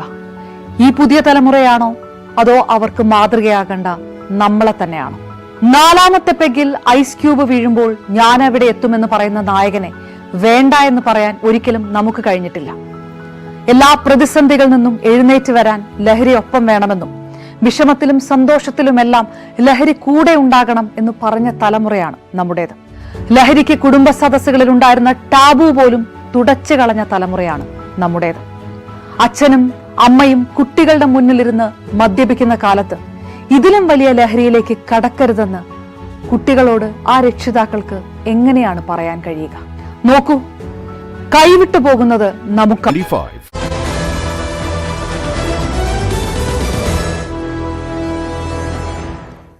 ആലപ്പുഴയിലെ ഹൈബ്രിഡ് കഞ്ചാവ് വേട്ടയിൽ പ്രതി തസ്ലിമയ്ക്ക് കഞ്ചാവ് നൽകിയ ആൾ പിടിയിൽ. തമിഴ്നാട് ആന്ധ്ര ബോർഡറിലെ എണ്ണൂരിൽ നിന്നാണ് ഇയാൾ പിടിയിലായത്. ശരണ്യ സ്നേഹജൻ വിവരങ്ങളുമായി. ശരണ്യ, ഈ കഞ്ചാവ് എവിടെ നിന്ന് എത്തിച്ചതാണ്? ഇവർ തമ്മിൽ സ്ഥിരം ഇത്തരത്തിലുള്ള ഡീൽ ഉള്ളതാണോ? എന്തൊക്കെ വിവരങ്ങളാണ് ഇപ്പോൾ കിട്ടുന്നത്? ശ്രീജ, തമിഴ്നാട് എണ്ണൂരിൽ നിന്നാണ് ഇപ്പോൾ ഈ കഞ്ചാവ് നൽകിയ ആളെ പിടികൂടിയിട്ടുള്ളത്. ഇയാള് നമുക്ക് ലഭ്യമാകുന്ന വിവരപ്രകാരം ഇയാള് എണ്ണൂർ സ്വദേശിയാണ്. ഒപ്പം തന്നെ തമിഴ്നാട്ടിൽ ഇലക്ട്രോണിക് ഷോപ്പ് നടത്തുന്ന ഒരാളാണ് എന്നുള്ള വിവരമാണ് നമുക്ക് ലഭ്യമായിട്ടുള്ളത്. മലേഷ്യയിൽ നിന്നാണ് ഈ കഞ്ചാവ് ലഭ്യമായിട്ടുള്ളത്. അന്വേഷണ സംഘത്തിൽ ആലപ്പുഴയിൽ നിന്ന് പോയ അസിസ്റ്റന്റ് എക്സൈസ് കമ്മീഷണർ അശോക് കുമാറും ഒപ്പം തന്നെ CA മഹേഷും അടങ്ങുന്ന സംഘമാണ് ഇപ്പോൾ ഇയാളെ പിടികൂടിയിട്ടുള്ളത്. ഇയാൾ ഇത്തരത്തിൽ ഈ ലഹരി കടത്തിലെ മുഖ്യ കണ്ണിയാണ് ഈ കേസിൽ എന്നുള്ളതാണ് ഇപ്പോൾ അന്വേഷണ സംഘം വ്യക്തമാക്കുന്നത്. അതിൽ തന്നെ ഏറ്റവും പ്രധാനപ്പെട്ട കാര്യം തസ്ലീമ സുൽത്താനയുടെ അടുത്ത ബന്ധുവാണ് എന്നുള്ള വിവരം നമുക്ക് ലഭ്യമാകുന്നുണ്ട്. ഭർത്താവ് സുൽത്താനാണ് എന്നുള്ള സൂചനകളും നമുക്കിപ്പോൾ ലഭ്യമായിട്ടുണ്ട്. ഇപ്പോൾ പിടിയിലായിട്ടുള്ള ഇയാൾ എന്തായാലും അന്വേഷണ സംഘത്തിന്റെ കസ്റ്റഡിയിൽ ഇയാളുണ്ട്. ഒപ്പം തന്നെ ചോദ്യം ചെയ്യൽ ഇയാളാണ് എത്തിച്ചിട്ടുള്ളതെന്നുള്ള സ്ഥിരീകരണവും ലഭ്യമായിട്ടുണ്ട്. ശരണ്യ, ഈ കേസിന്റെ അന്വേഷണം, ഇവരുടെ മറ്റ് സിനിമാ ബന്ധങ്ങൾ, ഇതിലൊക്കെ അന്വേഷണം നടക്കുന്നുണ്ടായിരുന്നല്ലോ. ആ അന്വേഷണം ഏത് ഘട്ടത്തിലാണ്? ഒപ്പം ഇവരുടെ ഈ സെക്സ് റാക്കറ്റുമായുള്ള ബന്ധങ്ങളെ സംബന്ധിച്ച അന്വേഷണവും? ഇതില് ഏറ്റവും പ്രധാനപ്പെട്ടത് പല കാര്യങ്ങളും ഇതിനകത്ത് പുറത്തു വരാനുണ്ട് എന്നുള്ളതാണ് ശ്രീജ. അതായത് ഈ തസ്ലീമ ഈ 2 കോടി രൂപയുടെ കഞ്ചാവുമായി ആലപ്പുഴയിൽ എത്തുമ്പോൾ അത് വാങ്ങാൻ ഒരാൾ ഉണ്ടായിരുന്നു എന്നുള്ളത് വളരെ പ്രധാനപ്പെട്ടതാണ്. അത് സംബന്ധിച്ചുള്ള യാതൊരു വിശദാംശങ്ങളും അന്വേഷണ സംഘത്തിന്റെ ഭാഗത്തു നിന്ന് പുറത്തു വന്നിട്ടില്ല. ഒരുപക്ഷെ അന്വേഷണത്തിന്റെ ഭാഗമായി ആയിരിക്കും അത് രഹസ്യമായി സൂക്ഷിക്കുന്നതെങ്കിൽ പോലും അത് പുറത്തു വരേണ്ട ഒന്നാണ്. കാരണം ആരാണ് ഈ 2 കോടി രൂപയുടെ കഞ്ചാവ് വാങ്ങുന്നതിനായി ആലപ്പുഴയിൽ കാത്തുനിന്ന ആൾ എന്നുള്ളത്. ഒപ്പം തന്നെ ആലപ്പുഴയുമായി ബന്ധപ്പെട്ട് ഇവർക്ക് നേരത്തെ തന്നെ ലഹരി ഇടപാടുകൾ ഉണ്ട് എന്നുള്ളതും സെക്സ് റാക്കറ്റുമായി ബന്ധപ്പെട്ടുള്ള പ്രവർത്തനങ്ങൾ ഉണ്ട് എന്നുള്ളതും നമുക്ക് വ്യക്തമായിട്ടുണ്ട്. മണ്ണഞ്ചേരി സ്വദേശികൾ ഇതിനകത്ത് ഇൻവോൾവ് ആണ് എന്നുള്ള വിവരവും നമുക്ക് ലഭ്യമായിട്ടുണ്ട്. അത്തരത്തിൽ മണ്ണഞ്ചേരി സ്വദേശികൾ വഴിയുള്ള ഒരു ബന്ധമാണ് ഈ തസ്ലിമയ്ക്കൊപ്പം പിടിയിലായ ആളും ഫിറോസ് മണ്ണഞ്ചേരി സ്വദേശിയായിരുന്നു. അത്തരത്തിൽ ചില ഇൻവോൾവ്മെന്റ് ഇവർക്കുണ്ട് എന്നുള്ളത് വ്യക്തമാക്കുന്നുണ്ട്. പക്ഷേ അതിനകത്ത് ഈ കേസിൽ എക്സൈസിനപ്പുറത്തേക്ക് പോലീസ് അന്വേഷണത്തിന്റെ ആവശ്യകത ഉള്ള ഒരു കേസാണ്. പക്ഷെ ആ രീതിയിലുള്ള ഒരു നടപടിക്രമങ്ങളിലേക്ക് ഇതുവരെ വകുപ്പുകൾ കടന്നിട്ടില്ല എന്നുള്ളതും ശ്രദ്ധേയമാണ്.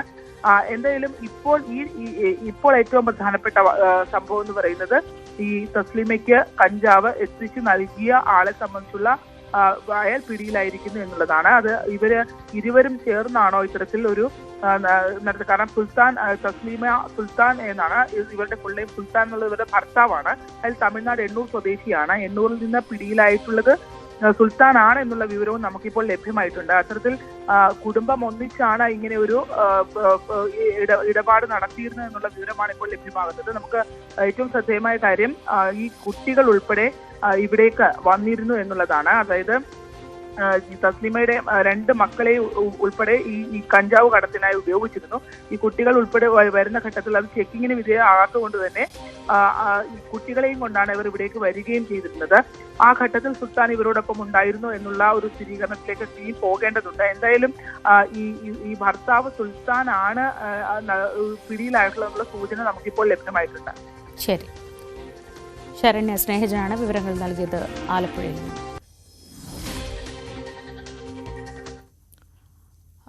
അമേരിക്കൻ ഗവൺമെൻറ് ഏർപ്പെടുത്തിയ താരിഫ് എന്തായാലും നിലവിൽ വന്നു കഴിഞ്ഞു. 9:30-ക്ക് ഇന്ത്യ ഉൾപ്പെടെയുള്ള രാജ്യങ്ങളിൽ ഇന്ത്യക്ക് 26% തീരുവയാണ് അമേരിക്ക ഏർപ്പെടുത്തിയിട്ടുള്ളത്. ഇന്ത്യ കയറ്റുമതി ചെയ്യുന്ന ഉൽപ്പന്നങ്ങൾക്ക് 26% തീരുവ. അപ്പോൾ അതെന്തായാലും നിലവിൽ വന്നു. ഇനി ഉള്ള സമയങ്ങളിൽ വിപണികളിലൊക്കെ ഇതിൻ്റെ ചലനം എങ്ങനെയാണ് പ്രകടമാവുക എന്നത് അറിയാനുള്ള സമയമാണ് ഇനി വരുന്നത്. മറ്റു വാർത്തകൾ അതിനിടയിൽ നോക്കാം. വഖഫ് ബില്ല് സാമൂഹ്യ നീതിയിലേക്കുള്ള താക്കോലാണെന്ന് ന്യൂസ് 18 സംഘടിപ്പിച്ച റൈസിംഗ് ഭാരത് സമ്മിറ്റ് 2025 പ്രധാനമന്ത്രി നരേന്ദ്രമോദി. പ്രതിഷേധങ്ങൾക്ക് പിന്നിലെ പ്രീണന രാഷ്ട്രീയത്തെ പ്രധാനമന്ത്രി വിമർശിച്ചു. നക്സലൈറ്റ് ഭീകരത ഫലപ്രദമായി തടയാൻ സർക്കാരിന് കഴിഞ്ഞെന്നും പ്രധാനമന്ത്രി അവകാശപ്പെട്ടു. Ladies and gentlemen, Prime Minister of Bharat, Shri Narendra Damodar Das Modi. Big round of applause for him, please, as he graces Rising Bharat 2025. प्रधानमंत्री जी, आपका स्वागत है. नमस्ते. സാമൂഹിക നീതിക്കായുള്ള സുപ്രധാന നീക്കമാണ് വഖഫ് ബിൽ പാസാക്കുന്നതിലൂടെ അടയാളപ്പെടുത്തുന്നതെന്ന് പ്രധാനമന്ത്രി നരേന്ദ്രമോദി. കോൺഗ്രസും മറ്റു രാഷ്ട്രീയ പാർട്ടികളും പ്രീണന രാഷ്ട്രീയം കളിക്കുന്നുവെന്നും വഖഫ് പ്രതിഷേധങ്ങളിലൂടെ തീവ്ര നിലപാടുകളെ ശാക്തീകരിക്കുന്നുവെന്നും ഭൂമാഫിയയെ പ്രോത്സാഹിപ്പിക്കുന്നുവെന്നും പ്രധാനമന്ത്രി ആരോപിച്ചു. ന്യൂസ് 18 റൈസിംഗ് ഭാരത് സമ്മിറ്റ് 2025 മുഖ്യ പ്രഭാഷണം നടത്തിക്കൊണ്ട് സംസാരിക്കുകയായിരുന്നു പ്രധാനമന്ത്രി നരേന്ദ്രമോദി. अब एनओसी और कानूनी उलझनों में फंसी पड़ी है. मंदिर हो, चर्च हो, गुरुद्वारे हो, खेत हो, सरकारी जमीनें हो, किसी को भी अब भरोसा नहीं रह गया था कि उनकी जमीन उनकी ही रहेगी. सिर्फ एक नोटिस आता था और लोग अपने ही घर और खेत के लिए कागज ढूंढते रह जाते थे. जो कानून न्याय के लिए था वो डर का कारण बन गया. ये कैसा कानून था? साथियों, मैं देश की संसद को सर्व समाज के हित में, मुस्लिम समाज के हित में एक शानदार कानून बनाने के लिए बधाई देता हूं. अब वक्फ की पवित्र भावना की भी रक्षा होगी और गरीब, पसमानदा मुसलमान, महिला, बच्चे सबके हक भी महफूज रहेंगे. वक्फ बिल पर हुई बहस हमारे संसदीय इतिहास की दूसरी सबसे लंबी डिबेट थी. 75 साल में दूसरी सबसे लंबी डिबेट.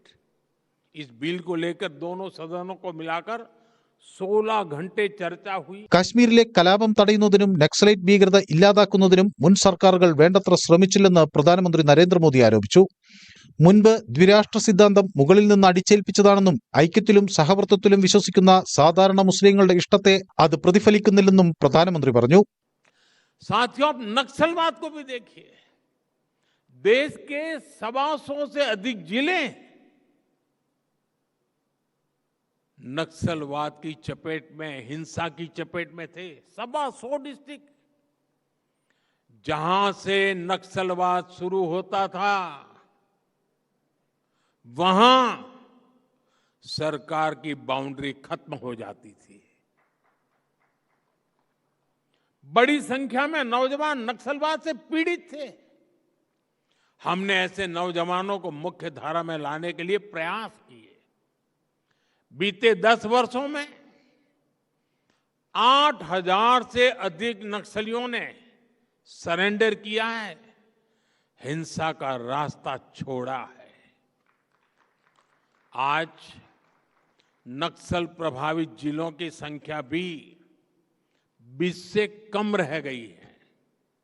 हमारे नॉर्थ ईस्ट में भी दशकों से अलगाव का, हिंसा का एक अंतहीन सिलसिला चल रहा था. हमारी सरकार ने बीते 10 सालों में 10 बड़े शांति समझौते किए. इस दौरान 10,000 से ज्यादा युवाओं ने हथियारों को छोड़ा और विकास की मुख्य धारा में शामिल हुए. सफलता सिर्फ ये नहीं है कि हजारों युवाओं ने हथियार छोड़े. सफलता ये भी है कि इसने हजारों नौजवानों का वर्तमान और भविष्य बचाया है. ആഗോള വെല്ലുവിളികൾ ഇന്ത്യയെ പിന്തിരിപ്പിച്ചില്ല. ഒരു ദശാബ്ദത്തിനുള്ളിൽ സമ്പദ് വ്യവസ്ഥയെ ഇരട്ടിയാക്കിയ ഇന്ത്യ ഇപ്പോൾ സാധ്യതകളിൽ നിന്നാണ് നയങ്ങൾ രൂപപ്പെടുത്തുന്നത്. രാജ്യം വളർച്ചയ്ക്ക് പുതിയ വഴികൾ തുറന്നിട്ടുണ്ട്. മുദ്രാവായ്പകൾ വെറും മൈക്രോ ഫിനാൻസ് മാത്രമല്ല, സാമ്പത്തിക ശാക്തീകരണത്തിലൂടെ ഇന്ത്യയുടെ മെഗാ പരിവർത്തനത്തിന്റെ പ്രതീകമാണെന്നും പ്രധാനമന്ത്രി പറഞ്ഞു. ഇന്ത്യയുടെ വ്യോമയാന മേഖലയിൽ മറ്റൊരു നാഴികക്കല്ല് അടയാളപ്പെടുത്തിക്കൊണ്ട് നവി മുംബൈ വിമാനത്താവളത്തിൽ നിന്ന് സർവീസുകൾ ഉടൻ ആരംഭിക്കുമെന്ന് പ്രധാനമന്ത്രി പ്രഖ്യാപിച്ചു. नवी मुंबई एयरपोर्ट पर भी 1997 से चर्चा शुरू हुई थी. 2007 में इसे मंजूरी मिली, लेकिन कांग्रेस की सरकार ने इस पर काम नहीं किया। हमारी सरकार ने इस प्रोजेक्ट को भी तेजी से पूरा किया। वो दिन दूर नहीं जब नवी मुंबई एयरपोर्ट से कॉमर्शियल फ्लाइट्स भी शुरू हो जाएगी। ഉച്ചകോടിയുടെ ഭാഗമായി പ്രധാനമന്ത്രി വിദ്യാർത്ഥികളുമായും അധ്യാപകരുമായും സംവദിച്ചു. News desk news 18. ബോളിവുഡ് താരം സെയ്ഫ് അലി ഖാനെ ആക്രമിച്ച കേസിൽ പോലീസ് കുറ്റപത്രം സമർപ്പിച്ചു. ബാന്ദ്ര കോടതിയിൽ 1000-ലധികം പേജുള്ള കുറ്റപത്രമാണ് സമർപ്പിച്ചത്. വിവരങ്ങളുമായി ഐഷത്തുൽ ഷംന, ഈ ഒരൊറ്റ പ്രതി മാത്രമേ കേസിലുള്ളൂ. എന്തൊക്കെയാണ് വിശദാംശങ്ങൾ? ശ്രീജ, ഇന്നലെയാണ് ബാന്ദ്ര കോടതിയിൽ പോലീസ് കുറ്റപത്രം സമർപ്പിച്ചത്. 1000-ലധികം പേജുകളുള്ള കുറ്റപത്രത്തിൽ നിരവധി തെളിവുകളാണ് ഈ പ്രതി ഷെരീഫുൽ ഇസ്ലാമിന് നേരെ പോലീസ് ചുമത്തിയിട്ടുള്ളത്. അത് കൃത്യമായി തന്നെ തെളിയിക്കുന്ന കുറ്റപത്രമാണ് സമർപ്പിച്ചിട്ടുള്ളതും. അതായത് സെയ്ഫ് അലി ഖാന് ജനുവരി 16-നായിരുന്നു സെയ്ഫ് അലി ഖാന് വീട്ടിൽ കയറി ഈ പ്രതി കത്തികൊണ്ട് കുത്തിയത്. ഏകദേശം 16-ലധികം മുറിവുകളായിരുന്നു ശരീരത്തിൽ ഉണ്ടായിരുന്നത്. ഇത് അതിനുശേഷം സെയ്ഫ് അലി ഖാന്റെ ശരീരത്തിൽ നിന്നും സംഭവം നടന്ന സ്ഥലത്ത് നിന്നും ഈ പ്രതിയിൽ നിന്നും കണ്ടെടുത്ത കത്തികൾ ഒരേ കത്തിയുടെ തന്നെ 3 ഭാഗങ്ങളാണ് എന്ന് തെളിയിക്കുന്ന ഫോറൻസിക് റിപ്പോർട്ട്. ഒപ്പം ഈ പ്രതിയുടെ വിരലടയാള കാര്യങ്ങൾ, അത് സെയ്ഫ് അലി ഖാന്റെ വീട്ടിൽ നിന്നും ലഭിച്ച വിരലടയാളം, ഇത്തരത്തിലുള്ള നിർണായക തെളിവുകൾ ഈ കുറ്റപത്രത്തിലുണ്ട്. ഒപ്പം തന്നെ ഈ ആദ്യഘട്ടത്തിൽ തന്നെ പ്രതി സെയ്ഫ് അലി ഖാനെ ആക്രമിച്ചതിന് ശേഷം ഫ്ളാറ്റിൽ നിന്നും പുറത്തിറങ്ങുന്ന CCTV ദൃശ്യങ്ങൾ ഉണ്ടായിരുന്നു. അതാണ് ഈ കേസിൽ ആദ്യഘട്ടത്തിൽ ഏറെ നിർണായകമായതും പ്രതിയിലേക്ക് എത്താൻ സഹായകരമായതും. ഈ തെളിവുകൾ ഉൾപ്പെടെയാണ് കോടതിയിൽ സമർപ്പിച്ചിട്ടുള്ളത്. ഒപ്പം തന്നെ ഈ ആദ്യഘട്ടത്തിൽ ഈ പ്രതി സെയ്ഫ് അലി ഖാന്റെ വീട്ടിൽ കയറി ഈ കുട്ടിയെ തട്ടിയെടുക്കുന്നു. ഒപ്പം വീട്ടിലുണ്ടായിരുന്ന ആയെ കത്തി കാട്ടി ഭീഷണിപ്പെടുത്തുന്നു. ഈ ആയുടെ മൊഴി അടക്കമുള്ള കാര്യങ്ങൾ ഏറെ നിർണായകമാകും. ഇതൊക്കെ കുറ്റപത്രത്തിൽ ഉണ്ട് എന്നാണ് മനസ്സിലാക്കുന്നത്. എന്തായാലും ഈ കുറ്റപത്രം സമർപ്പിച്ച സാഹചര്യത്തിൽ ഇനി തുടർന്നുള്ള നടപടികൾ ഏറെ നിർണായകമാകും, എളുപ്പത്തിലാകും.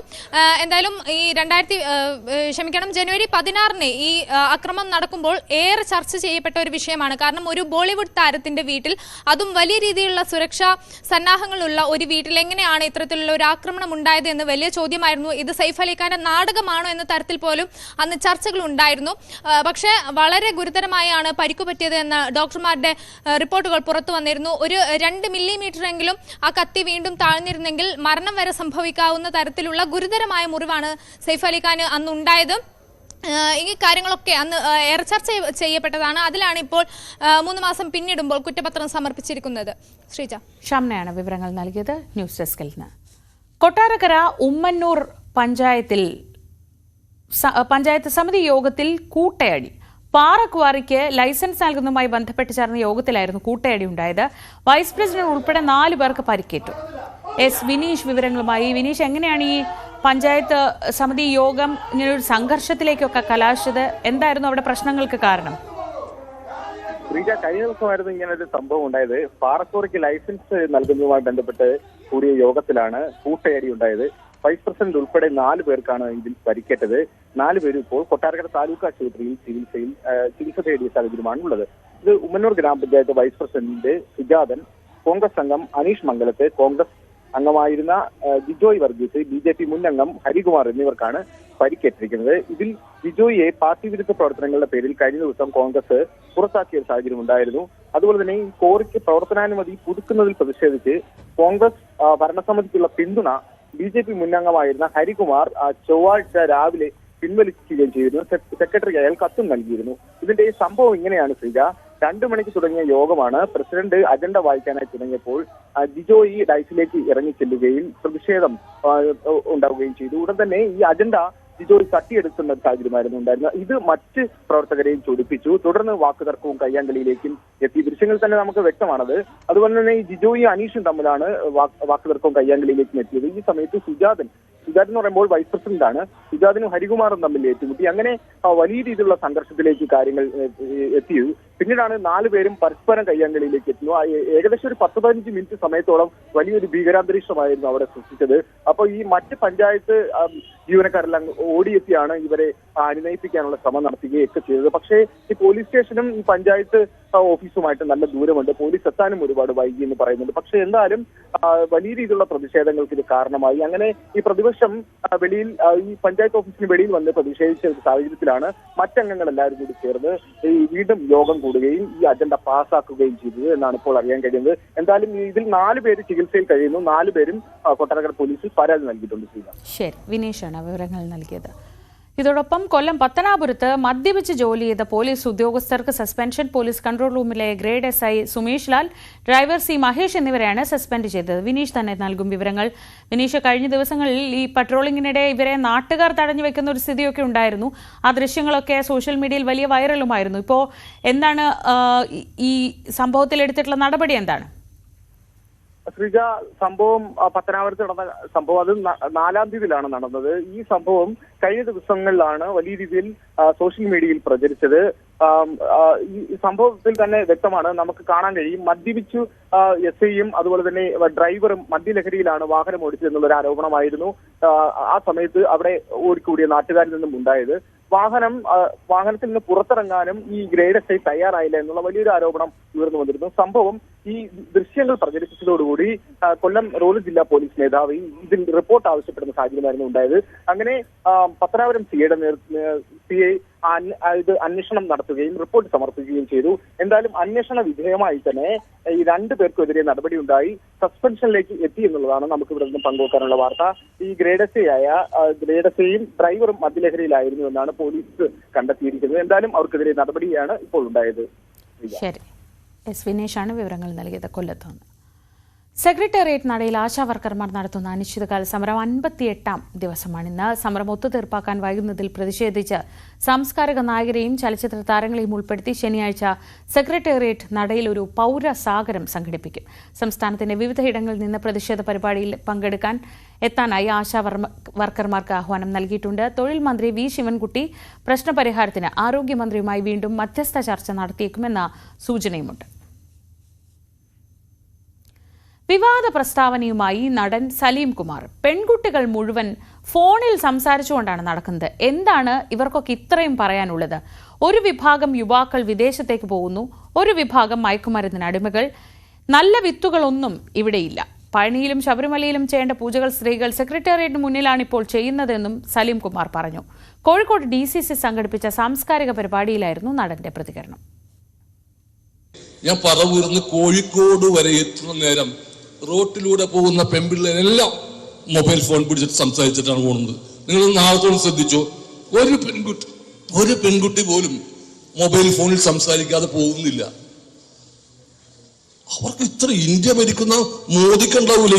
റോട്ടിലൂടെ പോകുന്ന പെൺപിള്ളേരെല്ലാം മൊബൈൽ ഫോൺ പിടിച്ചിട്ട് സംസാരിച്ചിട്ടാണ് പോകുന്നത്. നിങ്ങൾ നാളത്തോളം ശ്രദ്ധിച്ചോ, ഒരു പെൺകുട്ടി പോലും മൊബൈൽ ഫോൺ ഈ തിരക്ക് നടക്കുന്ന വഴി ഫോൺ ചെയ്തിട്ട് പോവുക. ഇവര് എന്തെന്നാണ് പറയുന്നത്? ആരോടാ പഠിക്കുന്ന പിള്ളേരാണ്? രാജസ്ഥാൻ 7ാം സ്ഥാനത്താണ്. വ്യാജരേഖകൾ ചമച്ച് Kerala state amateur boxing association പിടിച്ചെടുത്തെന്ന് പരാതി. ഹൈക്കോടതി നിർദ്ദേശപ്രകാരം കൊല്ലം വെസ്റ്റ് പോലീസ് 22 പേർക്കെതിരെ FIR രജിസ്റ്റർ ചെയ്തു. അസോസിയേഷന്റെ നിലവിലെ ഭാരവാഹികൾക്കെതിരെയാണ് കേസ്. 2018 ബോക്സിംഗ് അസോസിയേഷനിൽ തെരഞ്ഞെടുപ്പ് നടന്നത്. അതിനുശേഷം ഓഡിറ്റ് റിപ്പോർട്ട് സമർപ്പിക്കാത്തതിനെ തുടർന്ന് അസോസിയേഷനെ സംസ്ഥാന സ്പോർട്സ് കൌൺസിൽ സസ്പെൻഡ് ചെയ്തു. ജനറൽ സെക്രട്ടറി ആയിരുന്ന ഡോക്ടർ CB റെജി രോഗബാധിതനായതിനെ തുടർന്നാണ് കണക്ക് ഹാജരാക്കാൻ കഴിയാത്തതെന്നാണ് പരാതിക്കാർ പറയുന്നത്. ഇദ്ദേഹം മരണപ്പെട്ടതിനു ശേഷമാണ് വ്യാജരേഖകൾ ചമച്ച പ്രതികൾ അസോസിയേഷൻ കൈയടക്കിയതെന്ന് FIR-ൽ പറയുന്നു. പുതിയ സംഘടന ഭാരവാഹികൾ ഇവിടെ വന്നിട്ടുണ്ട്. അതായത് 2004 രജിസ്റ്റർ ചെയ്ത സംഘടന, അതിനുശേഷം സെക്രട്ടറിയാണ് ഇതെല്ലാം മാനേജ് ചെയ്തുകൊണ്ടിരുന്നത്. പക്ഷേ ഇതിൻ്റെ വർഷാവർഷം കണക്കുകൾ കൊടുക്കുകയോ കാര്യങ്ങളൊന്നും അല്ല, ഈ രജിസ്ട്രേഷൻ റിന്യൂ ചെയ്യാനുള്ള പ്രോസസ്സ് നടന്നിട്ടില്ലായിരുന്നു. അത് മനസ്സിലാക്കിക്കൊണ്ട് കുറേ ആൾക്കാർ വന്ന് ഇതിൻ്റെ സംഘടനയുടെ രജിസ്ട്രേഷൻ ഡ്യൂപ്ലിക്കേറ്റ് ആയിട്ട്, അതായത് വ്യാജരേഖകൾ, ഈ കാണുന്ന ഈ വ്യാജരേഖകൾ ഉപയോഗിച്ച് അവർ പുതുക്കി. ഇതേ രേഖകൾ ഉപയോഗിച്ച് സ്പോർട്സ് കൗൺസിലിന്റെ അംഗീകാരവും നേടി. ഇവരിൽ ചിലർ സ്പോർട്സ് കൗൺസിലിന്റെ ടെക്നിക്കൽ കമ്മിറ്റിയിലും ഇടം പിടിച്ചു. അവരുടെ നേതൃത്വത്തിലാണ് ഈ മാസം 12-നും 13-നും നാഷണൽ ബോക്സിംഗ് ചാമ്പ്യൻഷിപ്പ് സംഘടിപ്പിക്കുന്നത്. ഇത് നിയമവിരുദ്ധവും യോഗ്യരായ കുട്ടികളുടെ അവസരം നിഷേധിക്കുന്നതുമാണെന്നാണ് പരാതിക്കാരുടെ ആരോപണം. ന്യൂസ് 18 തിരുവനന്തപുരം. ശുചിമുറി തുറന്നു നൽകാത്ത പെട്രോൾ പമ്പിനെതിരെ നിയമ പോരാട്ടം നടത്തി വിജയിച്ചിരിക്കുകയാണ് ഒരു അധ്യാപിക. പത്തനംതിട്ട ഏഴംകുളം സ്വദേശി എൽ ജയകുമാരിയാണ് ഉപഭോക്തൃ കോടതിയിൽ സ്വയം വാദിച്ച് 1,65,000 രൂപ അവരിൽ നിന്ന് പിഴയായി വാങ്ങിയെടുത്തത്. 2024 മെയ് 8 രാത്രിയിൽ അധ്യാപികയായ ജയകുമാരി കാസർഗോഡ് നിന്നും പത്തനംതിട്ടയിലേക്ക് വരുന്ന വഴിയാണ് പയ്യോളിയിലെ പെട്രോൾ പമ്പിൽ ഇന്ധനം നിറയ്ക്കാൻ കയറിയത്. തുടർന്ന് പ്രാഥമിക ആവശ്യങ്ങൾക്കായി ശുചിമുറിയുടെ താക്കോൽ ആവശ്യപ്പെട്ടു. എന്നാൽ ടോയ്ലറ്റ് തുറന്നു നൽകാൻ ജീവനക്കാർ വിസമ്മതിക്കുകയും അധ്യാപികയെ ആക്ഷേപിക്കുകയും ചെയ്തു. പയ്യോളി പോലീസിനെ വിവരം അറിയിച്ചതോടെയാണ് പോലീസ് എത്തി ബലമായി ശുചിമുറി തുറന്നു നൽകിയത്. രാത്രിയിൽ തനിക്കുണ്ടായ ദുരനുഭവമാണ് ജയകുമാരി ടീച്ചറെ ഉപഭോക്തൃ തർക്ക പരിഹാര കമ്മീഷനിൽ എത്തിച്ചത്. തുടർന്നാണ് പമ്പുടമയ്ക്ക് 1,50,000 രൂപ പിഴയും 15,000 രൂപ കോടതി ചെലവും ഉൾപ്പെടെ 1,65,000 രൂപ പിഴയടയ്ക്കാൻ ഉത്തരവിട്ടത്. ഇത് തീർച്ചയായിട്ടും സ്ത്രീകൾക്കുള്ള അവകാശമാണ്. സ്ത്രീകൾക്ക് മാത്രമല്ല, പൊതുജനങ്ങൾക്കുള്ള അവകാശമാണ്. ഈ അവകാശത്തെക്കുറിച്ച് ബോധവാന്മാരോ ബോധവതികളോ അല്ല. സ്ത്രീകളും പൊതുജനങ്ങളും ആരും തന്നെ ബോധവാന്മാരല്ല. അതിനേക്കാൾ ഉപരിയായി ഈ പെട്രോൾ പമ്പിലെ സ്റ്റാഫ് പോലും ഇതിനെക്കുറിച്ച് അവയർനെസ് ഇല്ല എന്നുള്ളതാണ് ദുഃഖകരമായ സത്യം. ഇതവർ സന്തോഷത്തോടുകൂടി തുറന്നിട്ടേണ്ടതാണ്. ഇത് പൂട്ടിവെക്കേണ്ട കാര്യമുള്ളതല്ല. സന്തോഷമായിട്ട് ഇത് സ്ത്രീകളുടെ വിജയമാണ്. എനിക്കതിൽ സന്തോഷമുണ്ട്. ശുചിമുറി വൃത്തിഹീനമാണെന്ന് കളവു പറഞ്ഞ ജീവനക്കാരുടെ നടപടിയും ഒരു സ്ത്രീയോട് രാത്രിയിൽ കാട്ടിയ നിരുത്തരവാദപരമായ സമീപനവുമാണ് നിയമപോരാട്ടത്തിലേക്ക് നയിച്ചതെന്ന് ജയകുമാരി ടീച്ചർ പറയുന്നു. ന്യൂസ് 18 പത്തനംതിട്ട. അപകടങ്ങൾ തുടർക്കഥയായതോടെ കുരുതിക്കളമായിരിക്കുകയാണ് കായംകുളം ദേശീയപാതയിലെ MSM കോളേജ് ജംഗ്ഷൻ. നേരത്തെ തന്നെ കായംകുളത്തെ പ്രധാന അപകട മേഖലയായിരുന്ന ഈ ഭാഗം ഇപ്പോൾ ദേശീയപാത നിർമ്മാണത്തിന്റെ ഭാഗമായി അടിപ്പാത കൂടി നിർമ്മാണം തുടങ്ങിയതോടെ അപകടങ്ങൾ പെരുകുകയാണ്. ഗതാഗത നിയന്ത്രണത്തിന് ആവശ്യത്തിന് പോലീസോ ഹോംഗാർഡുകളോ ഇല്ലാത്തതും മുന്നറിയിപ്പ് ബോർഡുകൾ സ്ഥാപിക്കാത്തതുമാണ് തിരക്കേറിയ ജംഗ്ഷനിൽ അപകടങ്ങൾ പെരുകാൻ കാരണം. 15 മീറ്റർ വീതിയിലും 4.5 മീറ്റർ ഉയരത്തിലുമുള്ള അടിപ്പാതയാണ് ഇവിടെ ദേശീയപാത വികസനത്തിന്റെ ഭാഗമായി നിർമ്മിക്കുന്നത്. കായംകുളത്ത് നിന്ന് കാർത്തികപ്പള്ളി ഭാഗത്തേക്ക് പോകുന്ന വാഹനങ്ങളും കായംകുളത്തേക്ക് വരുന്ന വാഹനങ്ങളും അലക്ഷ്യമായി ദേശീയപാത കടക്കുന്നതാണ് പ്രധാന അപകട കാരണം. കാറുകളും ഇരുചക്ര വാഹനങ്ങളുമാണ് ഇവിടെ കൂടുതലായും അപകടത്തിൽപ്പെടുന്നത്. പോക്കറ്റ് റോഡുകളിൽ നിന്നും സർവീസ് റോഡുകളിലേക്ക് സുരക്ഷിതമായി വന്നു കയറുവാൻ കൃത്യമായ സൗകര്യവും ഏർപ്പെടുത്തിയിട്ടില്ല. തീരദേശ റോഡിൽ നിന്നും കായംകുളത്തേക്കുള്ള പ്രധാന പ്രവേശന കവാടം കൂടിയാണിത്. അപകടങ്ങൾ കൂടുതലും രാത്രിയിലാണ് ഉണ്ടാകുന്നത്. അശാസ്ത്രീയമായ ഗതാഗത നിയന്ത്രണവും അപകടത്തിന് കാരണമാകുന്നു. ന്യൂസ് 18 കായംകുളം. ആലപ്പുഴയിൽ ഹൈബ്രിഡ് കഞ്ചാവുമായി പിടിയിലായ തസ്ലീമയെക്കുറിച്ച് വളരെ നിർണായകമായ ചില വെളിപ്പെടുത്തലുകൾ ന്യൂസ് 18നോട് നടത്തിയിരിക്കുകയാണ് തസ്ലീമയുടെ സഹോദരൻ. ഈ വിഷയം വളരെ വിശദമായി തന്നെ ന്യൂസ് 10 ചർച്ച ചെയ്യും. രഞ്ജിത്ത് രാമചന്ദ്രൻ ചേരും. ഇടവേളയ്ക്ക് ശേഷം രാവിലെയിൽ വീണ്ടും വാർത്തകളും വിശേഷങ്ങളും ഒക്കെയായി നാളെ കാണാം.